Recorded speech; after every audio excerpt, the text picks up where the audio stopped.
Hi, and welcome to the events page for the Google Hangout on implementing Genius Hour in the classroom.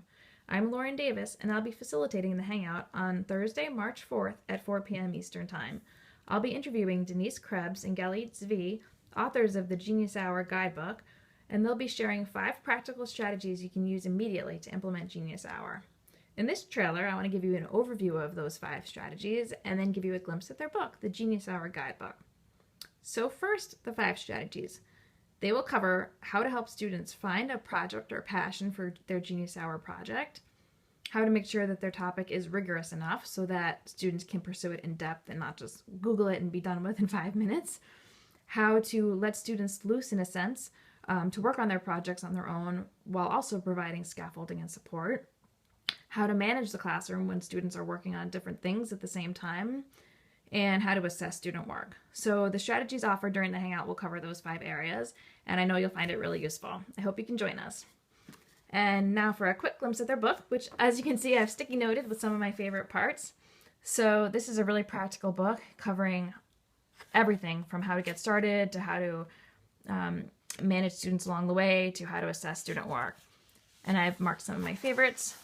This is a really great tip box on what's a non-Googleable question, and I just love this because, as I said earlier, you want to make sure that when they're coming up with a topic or an inquiry question, it's not something that they can just, find the answer to online. It has to be something much more open-ended that they can really dig into in depth. So I love this tip box because it helps you with that issue, and there are just so many helpful tip boxes like that throughout the book. Here's another feature I love. This has some self-assessment questions for students because it's so important for them to assess their work along the way and at the end. And then flipping to the back, there's a handy FAQ section in the back. And this is one of my favorite questions.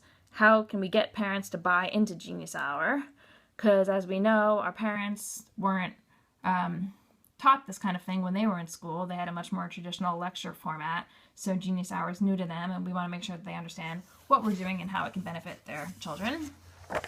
And then finally in the back, here's a handy lesson plan. There are lots of handy step-by-step lesson plans for Genius Hour.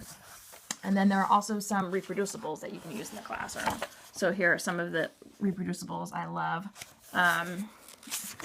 This is a brainstorming document that you can give students to help them come up with a topic.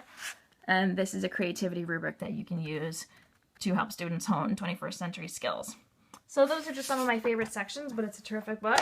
Check it out, and I hope you can hang out with us on Thursday. See you then.